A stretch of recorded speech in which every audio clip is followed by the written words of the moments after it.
నమస్తే, welcome to N2 news. Eluru జిల్లా నూజివీడు నియోజకవర్గ రాజకీయ చరిత్రలో ఇదివరకు ఎప్పుడూ జరగని పరిస్థితులు నెలకొన్నాయి. తెలుగుదేశం పార్టీ ముద్రపోయినకు సీటు నిరాకరించడంతో తనను నమ్మించి మోసం చేశారని భావోద్వేగానికి గురై ఎలాగైనా నూజివీడులో తెలుగుదేశం అభ్యర్థిని ఓడించాలని దృఢ సంకల్పంతో తన బలమేమిటో తెలియజేయాలనే ఉద్దేశంతోనే తనకు టీడీపీ చేసిన అన్యాయంను ప్రజలకు వివరించడానికి ఇంటికి మీ ముద్రపోయిన పేరుతో కార్యక్రమాన్ని చేపట్టి తిరుగుతున్న క్రమంలో ప్రజలు బ్రహ్మరథం పడుతున్న సందర్భంగా వైసీపీ కంచుకోట అనే చాట్రాయి మండలంలో టీడీపీకి మెజారిటీ గల కృష్ణారావుపాలె గ్రామానికి వచ్చిన నేపథ్యంలో ఘనంగా హారతులతో నీరాజనాలు పలికి టీడీపీకి చెందిన సగం మంది పైగా అంటే సుమారు 200 మంది మేమంతా నీవెంటే అంటూ ముందుకు వచ్చారు. నూజివీడు నియోజకవర్గంలో 10 సంవత్సరాల పాటు తిష్ట వేసుకుని తన ఇమేజ్ ని పెంచుకున్న ముద్రబోయినకు సింపతి తోడై తెలుగుదేశం పార్టీ కొంప ముంచేలా ఉంది. ముద్రబోయినను బొజ్జర కొట్టుకొని పరస్పర అంగీకారానికి రాకపోతే నూజివీడు సీటు వైసీపీకి పల్లెల్లో పెట్టి ఇచ్చినట్లే నవ్వుతుందని రాజకీయ విశ్లేషకుల అభిప్రాయం.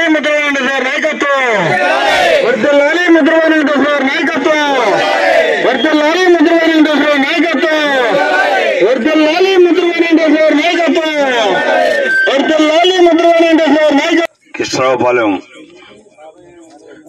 మరి నూజివీడు నియోజకవర్గంలో మొట్టమొదటి ఊరు కృష్ణారావుపాలెం. బూత్ నెంబర్ కూడా 1. నాకు పెచ్చు కూడా 1 వచ్చింది ఈ ఊర్లో ఓటు. ఎందుకనంటే నేను నిన్న చూసా. నేను కృష్ణారావుపాలెం అంటే ఏమన్నా తక్కువ వచ్చినాయా ఓట్లు, ఎక్కువ వచ్చినాయని చూద్దామని అనుకుంటే బూత్ 1, నాకు వచ్చింది కూడా 1 పెచ్చు వచ్చింది.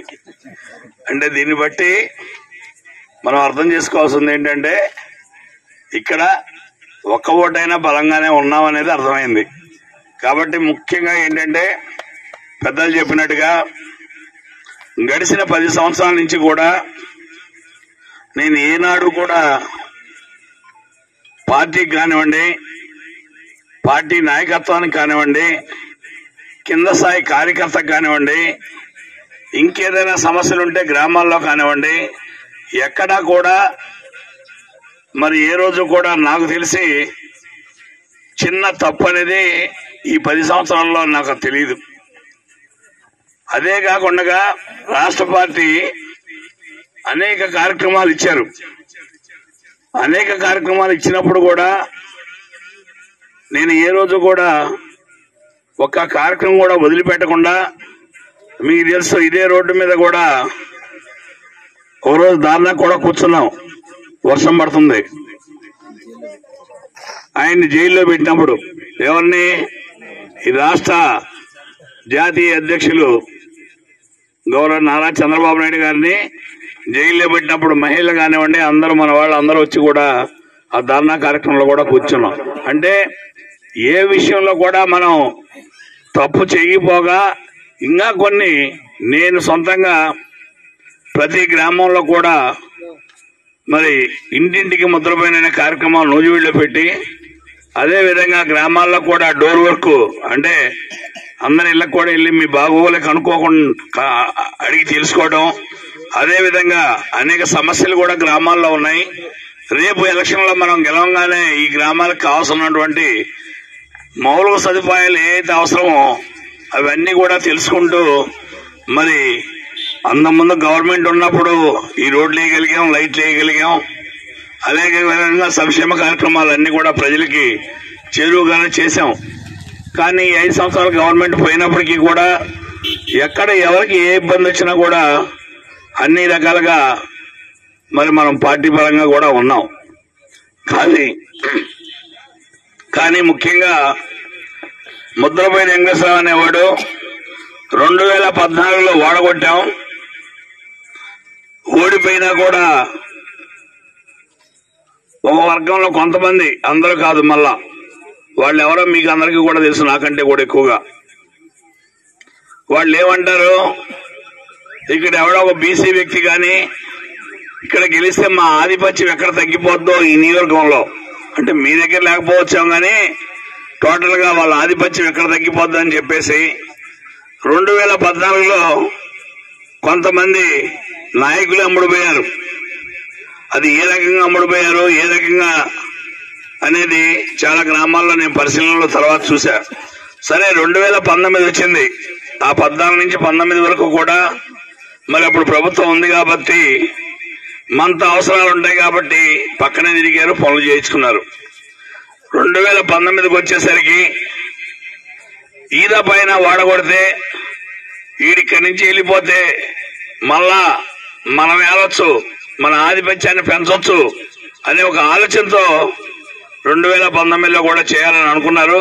కానీ వాళ్ళేం చేయలేకపోయారు. కానీ కొంతమంది ఆ రోజు ఉన్నటువంటి జగన్ గాలికి మనం మరి రాష్ట్ర ముఖ్యమంత్రిగా చేసినటువంటి గతంలో 14 సంవత్సరాలు చేసిన చంద్రబాబు నాయుడు కూడా ఆయనకు 2014 75,000 ఓట్లు వచ్చినాయి.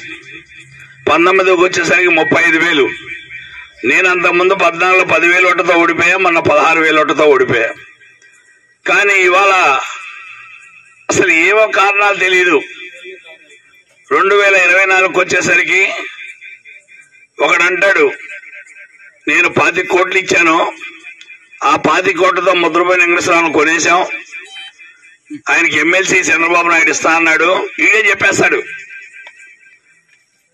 అదేవిధంగా ఇంకో ఆయన అంటాడు లేదు ఇప్పుడు వచ్చిన ఆయన నేను 10 మందిని పంపించాను ఎంతకంత బేరం కుదిరించమని చెప్పి ఈ మధ్య ఆయన మాట్లాడుతున్నాడు. నేను ఒక్కటే చెప్పాను, నేను అమ్ముడు వేల కులంలో పుట్టలా, నేను నీతి నిజాయితీగా బతికా. నా 30 సంవత్సరాల రాజకీయంలో ఎవరైనా మీ గ్రామంలో కానీ తాలూకాలో కానీ ఒక పావలా ఇచ్చినట్టు రుజువు చేస్తే నేను రాజకీయాన్ని వదిలేస్తా, లేకుంటే మీరు రాజకీయం వదిలేస్తారని అడిగా. అంటే ఎదటి వాడి మీద బట్టగాసి మీద వేయటం ఇలాంటివన్నీ కూడా ఎందుకు చేస్తున్నారనంటే ఇక్కడ బీసీలు కానీ ఎస్సీలు కానీ ఎస్టీలు కానీ ఈ వ్యక్తులు రాజ్యాధికారం చేజెక్కించుకుంటే రాబోయే రోజుల్లో వాళ్లే పెత్తనం వాళ్లే పెత్తందారులు అవుతారని ఒక భయం వాళ్ళలో కలిగింది. ఆ కలగటం వల్లనే ఆ లోకేష్ గారు వచ్చినప్పుడు కానివ్వండి, చంద్రబాబు నాయుడు దగ్గర కానివ్వండి, మొత్తం వెళ్ళారు. అక్కడికి వెళ్ళి ముద్రపై వెంకటేశ్వరరావు గారికి కాకుండా ఇంకెవరికైనా మాలో ఇచ్చేస్తే మేము సీటు గెలిపిస్తామని చెప్పేసి ఏది ఎలక్షన్కి ఒక 3 నెలలు ముందుండగానే ఈ ప్లాన్ వేశారు. సరే నేనేమనుకున్నానంటే నాకు ఇక్కడికి నూజివీడు వచ్చినప్పుడు పబ్లిక్ మీటింగ్ లో చెప్పాడు చంద్రబాబు నాయుడు. అందులో మీటింగ్ ఎవరైనా వచ్చిన వాళ్ళు ఉన్నారా మీరు? ఏమని చెప్పాడు? ముద్రపైనే ఇక్కడ మీకు ఎమ్మెల్యే అని చెప్పాడు. అందరిని దిగిపోండి ముద్రపైన వెంకటేశ్వర వంశమని కూడా చెప్పాడు. అలాగే ఆయన పుట్టినరోజు చేశారు అడవి నెక్కలంలో, ఎక్కడ నెక్కలం గొల్లగూడెంలో. ఆ రోజు కూడా ఇటు పక్క మాకు అచ్చెన్నాయుడు ఉన్నాడు, ఇటు పక్క మా ముద్రపైన ఉన్నాడు. ఇది బీసీలకు అండగా ఉండేటువంటి పార్టీ, రేపు రాబోయే రోజుల్లో వీళ్ళే మా నాయకులు అని చెప్పాడు. అది కూడా అయిన తర్వాత ఈ మధ్య కాలంలో అంతా సంవత్సరం కిందట ఎక్కడ కాకినాడ దగ్గర పెద్దాపురం ఏదో ఉంది ఊరు, అక్కడ ఆయన క్యాంపులో ఉంటే ఆ నియోజకవర్గానికి సంబంధించినటువంటి ఏలూరు పార్లమెంట్ కింద జోన్ 2 ఆఫీసర్ కింద అంటే అలాగే ఉన్నాయి, రోడ్లు ఇలాగే ఉన్నాయి, గ్రామ ప్రజలు ఇలాగనే ఉన్నారు అని ఆయన బీసీగా మనందరికీ మేలు చేయాలని ఎంతో కృతనిశ్చయంతో మరి కృష్ణారావుపాలెం ఇప్పుడే కాదు ఆయన 10 సంవత్సరాలలో కూడా ఇదే లెక్కలో ఎన్నో గ్రామాలలో మన యాదవులనే కాదు అన్ని కులాల వారు, అన్ని వర్గాల వారు, అన్ని మతాల వారు కూడా ఆయనకి సహకరించి చేసినందుకు అంతా సంతోషంగానే ఉన్నది. అయితే లాస్ట్ ఫైనల్ ఎన్నికల దగ్గరికి వచ్చిన తర్వాత ఆయనకి ఇలా జరగటం అనేది మాకు అందరికి చాలా బాధ కింద ఉంది.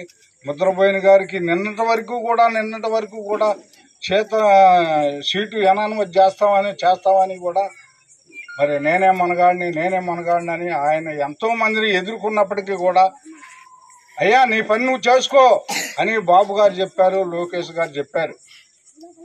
అదే లెక్కలో మరి నూజివీడు నియోజకవర్గంలో ఒకరికిద్దరు కాదండి, ఎన్నో మీటింగులకి మేము మరి అలాగనే సులేశనరావు గారు మేము అంతా కూడా వెళ్ళి ఎన్నో మీటింగులకి చూసాం. ఆ ప్రజా ఆదరణ బీసీలలో ఇంతవరకు మనకి ఇంతగా ఆ పార్టీలో ఎవరో కూడా మనకి ఆశించలేదు. మరి ఆశించిన విధంగా మరి ముద్రపోయిన గారిని ఎంతో గౌరవంగా ఇంతవరకు తీసుకొచ్చి మరి లాస్ట్ ఫైనల్లో ఆయన్ని ఇట్లా చేయటం అనేది చాలా బాధాకరంగానే ఉన్నది.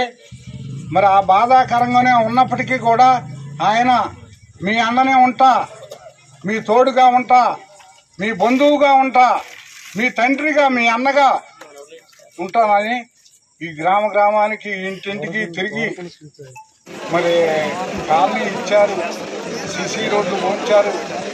మరి ఇంకా చిన్న చిన్న పనులు చాలా మందికి పెన్షన్లు ఇప్పించారు, సీఎం ఫండ్ ఇప్పించారు. అందరికీ కూడా ఇంతవరకు చాలా బాగా చేశారు. మరి ఆయన గారికి ఎక్కడ ఏమి జరిగిందో అనేది మాకు ఎవరికి తెలియదు. అంత పైన మరి లాస్ట్కి వచ్చేసరికి ముద్రపోయిన గారికి సీట్ లేదు అని ఆయనకంటే వెనక వాళ్ళు ఎంతో మంది ఎదిగినప్పటికీ కూడా అయ్యా నీ పని చూసుకో అని బాబు ఎప్పుడు బొమ్మలకి మరి గ్రామాలకి మండలాలకి మన బీసీలు ఎక్కడైతే ఉన్నారో బీసీలను కూడా ఎక్కువ శాతం కలుపుకొని వాళ్ళని సాధక బాధకులకు చూడండి మీరు అని చెప్పినటువంటి మహానుభావుడు. మరి ఈ రోజులో ఎంత ఇదిగా జరిగింది అని అంటే మనకందరికీ తెలిసినటువంటి అన్యాయం బాగానే ఉంది, కనపడుతుంది. మరి అట్నే ఆయన మరి ఆరు ఉద్దేశంలో ఏమున్నదో కానీ ఆరు మనసులో ఏమున్నదో కానీ ఇప్పటి వరకు ఎట్లాగే తిరుగుతున్నారో ఏరే దాంట్లో పోకుండా ఆయన ఇండిపెండెంట్గా వేస్తే మేము గుండె మీద చేసుకొని ఆయనకి ఓట్లు వేసి గెలిపిస్తామని మేము వాగ్దానం చేస్తున్నాం. అట్నే అయ్యా మరి పార్టీలలో కొన్ని ఇబ్బందులు వస్తుంటాయి, పోతుంటాయి. ఇలాంటి వాటిని ఎదుర్కోవాలా, బాధలు వస్తుంటాయి. మరి నా మీద కూడా ఒకసారి దాడి జరిగినప్పుడు కూడా సార్ ఇక్కడే ఉన్నారు, ఉండి సహకరించారు. వచ్చిన చాలా సంతోషం. మళ్ళా ఒక వారం రోజుల్లో మండల లెవెల్లో గ్రాండ్ గా ఒక సభ పెడతాం. దానికి మనవంతుగా మన ఊరి నుంచి కూడా ఆడా మగాని తేడాలో వెళ్ళి మన కులస్తులు ఇప్పుడు మనకు ఒక ఆయన వచ్చాడని చెబుతున్నారు సారథి గారు. వాస్తవం చెప్తున్నాను, నేను 2 సార్లు ఆయన కలిశాను. గొల్ల వాసన ఆయన దగ్గర రావట్లేదు, నాకు గొల్ల వాసన రావట్లేదు.